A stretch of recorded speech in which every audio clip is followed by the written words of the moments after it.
Railway ട്രാക്കിൽ ഇനി ഹരിത ഇന്ധനത്തിന്റെ കരുത്തും. രാജ്യത്ത് ആദ്യമായി ഹൈഡ്രജൻ ട്രെയിൻ ഓടിത്തുടങ്ങി. നമോ ഗ്രീൻ റെയിൽ പ്രധാനമന്ത്രി നരേന്ദ്രമോദിയാണ് ഇന്ന് ഫ്ലാഗ് ഓഫ് ചെയ്തത്. ഹരിയാനയിലെ ജിന്ദ് സ്റ്റേഷനിൽ നടന്ന ചടങ്ങിൽ വെച്ച് പ്രധാനമന്ത്രി നരേന്ദ്രമോദി ട്രെയിനിനെ ഫ്ലാഗ് ഓഫ് ചെയ്തതോടുകൂടി ഇന്ത്യൻ റെയിൽവേയുടെ പുതിയ ചരിത്രത്തിന് തന്നെയാണ് തുടക്കം കുറിച്ചിരിക്കുന്നത്. ഫ്രാൻസ്, ഇറ്റലി, ജപ്പാൻ, ചൈന എന്നീ രാജ്യങ്ങളുടെ പട്ടികയിൽ ഹൈഡ്രജൻ ട്രെയിൻ സർവീസ് സ്വന്തമായുള്ള മറ്റൊരു രാജ്യമായി ഇന്ത്യ മാറുകയും ചെയ്തു. 1200 HP പവർ, 10 ബോഗികൾ, 2600 പേർക്ക് യാത്ര ചെയ്യാൻ പറ്റുന്ന സൗകര്യം, അത്യാധുനിക സുരക്ഷാ സംവിധാനം, പ്രത്യേകതകൾ ഏറെയുണ്ട് ഇന്ത്യയുടെ ആദ്യത്തെ ഹൈഡ്രജൻ ട്രെയിനിന്.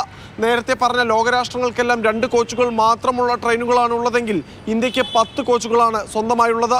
പൂർണ്ണമായും ഇന്ത്യയിൽ വികസിപ്പിച്ചെടുത്തതാണ് ട്രെയിൻ. സാങ്കേതിക വിദ്യയും സുരക്ഷാ സംവിധാനങ്ങളും കോച്ചുകളും എല്ലാം തന്നെ ഇന്ത്യയുടെ മാത്രം നിർമ്മാണ ശൈലിയിലുള്ളതാണ്. നിലവിലുള്ള ഡെമു കോച്ചുകളെ പരിഷ്കരിച്ചതാണ് പുതിയ ഹൈഡ്രജൻ ട്രെയിൻ. അന്തരീക്ഷത്തിലെ ഓക്സിജനുമായി ഹൈഡ്രജൻ പ്രവർത്തിക്കുമ്പോൾ മലിനീകരണ തോത് തീരെ ചെറുതായിരിക്കുമെന്ന് തന്നെയാണ് ഈ ട്രെയിനിന്റെ പ്രത്യേകത.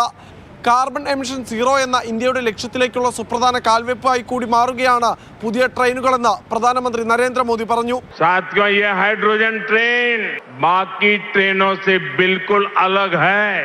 इसके लिए पूरा सिस्टम अलग चाहिए, पूरा इंफ्रास्ट्रक्चर अलग चाहिए.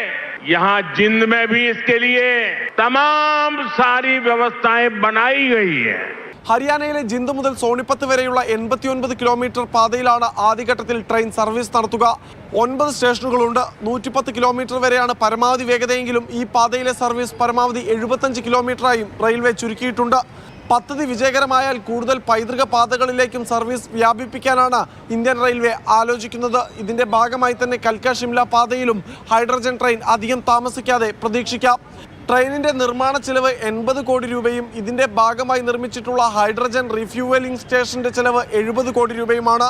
അങ്ങനെ ഈ പദ്ധതിക്കായി ഇന്ത്യൻ റെയിൽവേ മുടക്കിയിരിക്കുന്നത് 150 കോടി രൂപയാണ്. രാജ്യത്താകമാനം കാർബൺ എമിഷൻ സീറോ ആക്കുക മാത്രമല്ല ഇതിന്റെ ലക്ഷ്യം. വൈദ്യുതീകരിക്കാത്ത പാതകളിലുടനീളം ഭാവിയുടെ ഇന്ധനമെന്നറിയപ്പെടുന്ന ഹൈഡ്രജൻ വ്യാപകമായി ഉപയോഗിക്കുക എന്ന ലക്ഷ്യം കൂടിയുണ്ട് കേന്ദ്ര സർക്കാരിന്. ക്യാമറാമാൻ ജിഷ്ണു ബാലകൃഷ്ണനൊപ്പം വിഷ്ണു പ്രസാദ്, മാതൃഭൂമി ന്യൂസ്, ഡൽഹി.